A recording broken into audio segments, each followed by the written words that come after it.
대선 주자들의 출마 선언이 잇따르고 있습니다. 대권 의사를 직간접적으로 밝힌 사람만 10명이 넘는데 오늘은 이 후보들의 이념 성향을 분석해 연대 가능성을 빅데이터로 한번 예측해 보겠습니다. 서울대 데이터 저널리즘 랩의 장슬기 연구원 오늘도 나오셨습니다. 네, 어서 오세요. 안녕하세요. 안녕하세요. 일단 오늘 주제를 보면 분석 대상을 정하기도 쉽지 않았을 것 같은데요. 네, 맞습니다. 10명이 넘는 후보들이 이 대선 레이스를 모두 완주하기란 참 어려울 것 같습니다. 적절한 시기에 아마도 서로 힘을 모아서 연대를 할 것 같은데요. 네. 아무래도 이념 성향이 비슷한 후보들끼리 서로 모이고 또 힘을 모을 가능성이 높다고 봤습니다. 그래서 먼저 19대와 20대에서 활동한 대선 유력 후보들을 대상으로요. 네네. 이념 성향을 한번 분석해봤습니다. 법안 표결에서 같은 의견을 많이 낼수록 비슷한 이념 성향이라는 가정을 바탕으로요. 상대적인 이념 성향을 수직선상에 표현해봤습니다. 그런데 이걸 보니까 왼쪽으로 갈수록 약간 진보적인 것 같고 네. 우측으로 갈수록 좀 보수적인 것 같은데 그런가요? 네, 정확히 보셨습니다. 20대에서의 362건의 법안 표결을 포함해서요. 약 4,000건이 넘는 법안 표결 데이터를 가지고 모든 의원들의 이념 성향을 한번 추정을 해봤습니다. 그리고 대선 유력 후보들의 이제 이념 위치를 한번 표시해봤는데요. 19대와 20대를 비교했을 때 눈에 띄는 게 있습니다. 바로 박지원 대표와 안철수 의원의 위치입니다. 네. 상당히 오른쪽으로 이동했습니다. 20대에 접어들면서 상당히 보수적으로 이동을 했는데요.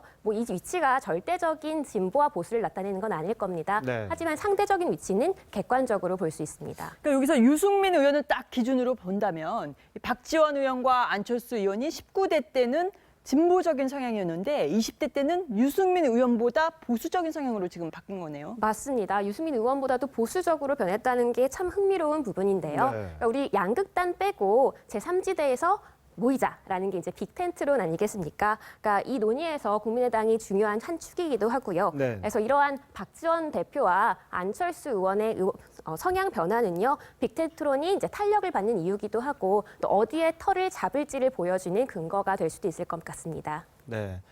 이번엔 또 정당 한번 비교해 보셨죠? 네, 정당별로 한번 봤는데요. 새누리당에서 갈라져 나온 바른정당이 조금 더 왼쪽에 위치해 있습니다. 그래서 만약에 반기문 전 총장이 이제 바른정당에 입당을 하게 된다면요, 그 어떤 세력과 정치적인 연대를 할지 추측해 볼 수 있을 거라고 봤습니다.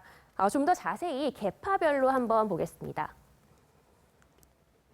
박지원 의원과 가까운 호남 출신, 그 호남 기반의 그런 의원들, 국민의당 의원들이요, 네. 바른정당과 조금 더 가깝게 나타나고 있습니다. 그런데 최근에 보면 박지원 대표는 반정 총장, 반기문 전 총장과는 약간 거리를 두는 것 같던데요. 맞습니다. 데이터만 보면 더 가깝긴 하지만요. 네. 의아한 부분이기도 합니다. 아마도 같은 당의 안철수계 의원들을 네. 의식한 것이 아닐까라는 생각을 해봤는데요. 국민의당을 좀 더 자세히 들여다보고자 했습니다.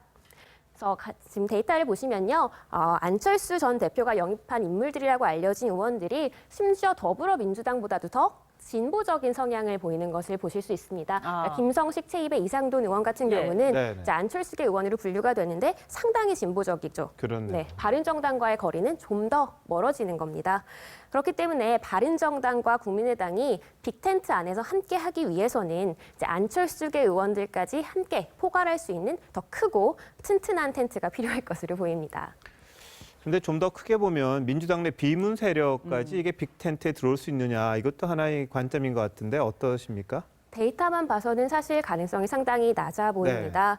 그렇게 되면 사실 구도가 빅텐트론을 넘어서 친문 대 비문 이런 그렇죠. 형국이 되는 네. 거잖아요. 근데 성향만 보면 비문으로 분류되는 김종인 전 대표를 비롯해서 비문 세력이 상당히 이제 보수적이지 않는 그렇죠. 매우 네. 진보적인 것으로 나타납니다. 이제 보라색으로 표시되어 있는데요. 그렇기 때문에 이제 가능성은 낮아 보입니다만 이제 대선 전국에서 제일 중요한 건 아무래도 집권 가능성입니다. 그렇기 때문에 빅텐트론이 어떻게 진화할지는 좀 더 지켜봐야 할 것 같습니다. 네, 오늘 사실 그 19대, 20대 그 국회의원들 출신의 대권 주자만 분석하니까 조금 빠진 분도 계신데 장 연구원 좀 다른 빅데이터 좀 가져오셔서 다음 주에 좀 더 새롭게 또 분석해 주시면 고맙겠습니다.